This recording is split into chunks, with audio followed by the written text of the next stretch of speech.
All right, let's get to issue 2, and I am very glad we have Paul here for this topic. No, you're not being replaced, so stop saying such things.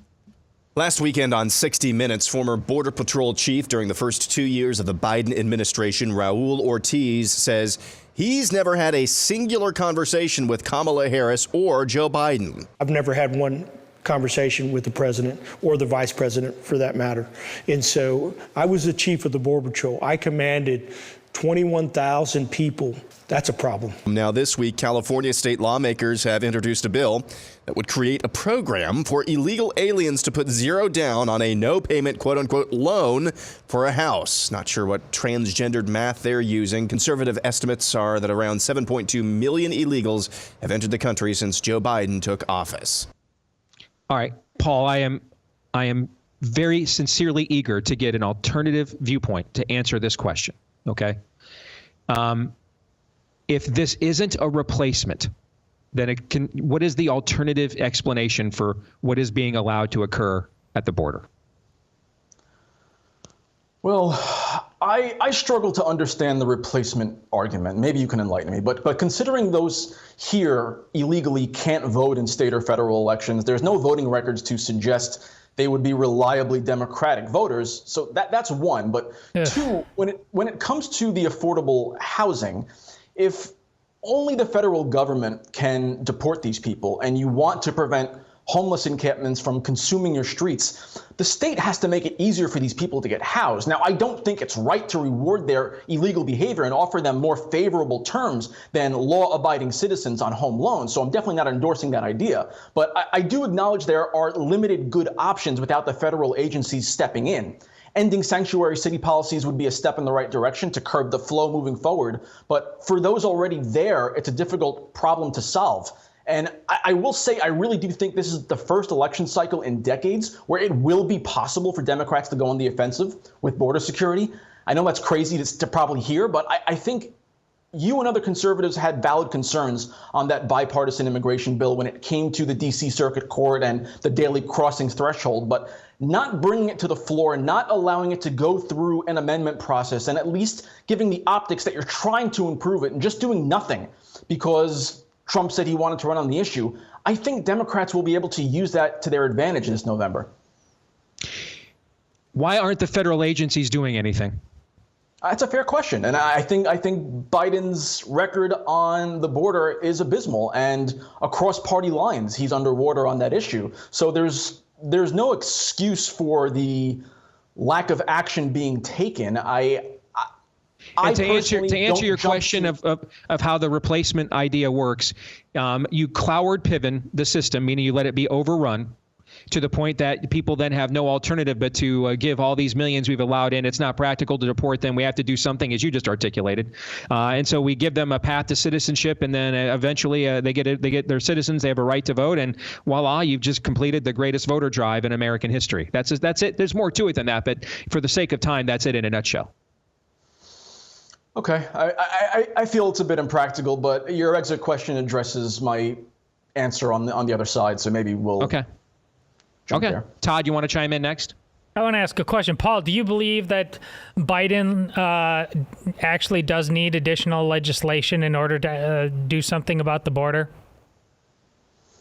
Do something? No, of course not. He can do something. In terms of a long-term solution, I do think it has to go through the legislation. Why? Because laws are passed through the legislator. Yeah, but we already have this is like any number of other issues. We already have a constitution. We have laws. He can shut down the border anytime. What extra law? This is like gun rights. What extra law? Look, because it's such a polarizing, divisive issue, I think you need to I don't care. Enforce the law. There is consensus. I know you don't care, but I'm saying in terms of being well received by the broader public, I think it does have to go through the legislature. Well received is not a girl being able to go jogging and not getting her skull crushed. Yes, I'm aware of that. And those are horribly tragic. Well, then, if you're aware of that, as smart as your first answer was, this one is totally lacking in decency and compassion. And I'm saying that to you as somebody who genuinely likes you as a friend. For God's sakes, enough. Enough. It's inhuman to continue to try to dance through the raindrops on this. The raindrops are bleeding out of the sky. I will not tolerate answers like this. It's simply inhumane. I'll let you respond. Paul, go ahead. Go ahead. No, look, Todd, you're free to express your opinion on that. I know it's something you feel strongly about. I do too. I live in New York City, and it's gotten really bad here as far as the migrant crisis is concerned. I just think for it to be fixed in the long term, you can't put a Band-Aid on it through executive order. It might. It's not an executive order. There are laws. It's called a border. It's not. You're playing games. That's nonsense. There's a border. It has a legal definition. We have a guy on there who said it's my job, and I have this army who's supposed to be able to stop it, but the president won't talk to me. Stop. You can't believe your own words on this, Paul. You're too damn smart. Paul, yes, but Go ahead. No, but there are obvious loopholes within the asylum system that are being abused that need reform to fix this for decades to come. Yes, you can take some bold action right now. It's not a loophole. They just don't care that there's a border. It's not a loophole. We're going to run short on. We're going to run short on time. Paul, is there any benign, innocent explanation for why the head of the Border Patrol would have never had a conversation with the president or vice president at this point? No, there's complete negligence on the behalf of the Biden administration, and this clearly hasn't been a priority for them until this upcoming election cycle. And now they're going to try and spin it and weaponize it, and it may or may not work. We'll see. Let's get to the exit question. Do you really believe this issue has finally reached enough of a breaking point that the American people would tolerate mass deportations? Todd? Nope. Aaron? Hell no. Paul?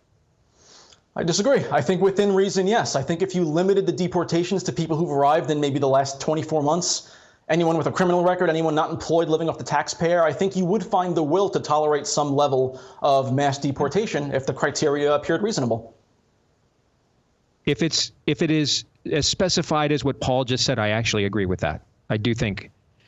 I think when we get into, traditionally these questions been, asked in the context of people who've been here a long time, have families and everything else. But if we're talking the recency of the current crisis, and it's as specified as what Paul just laid out, I actually think that is possible.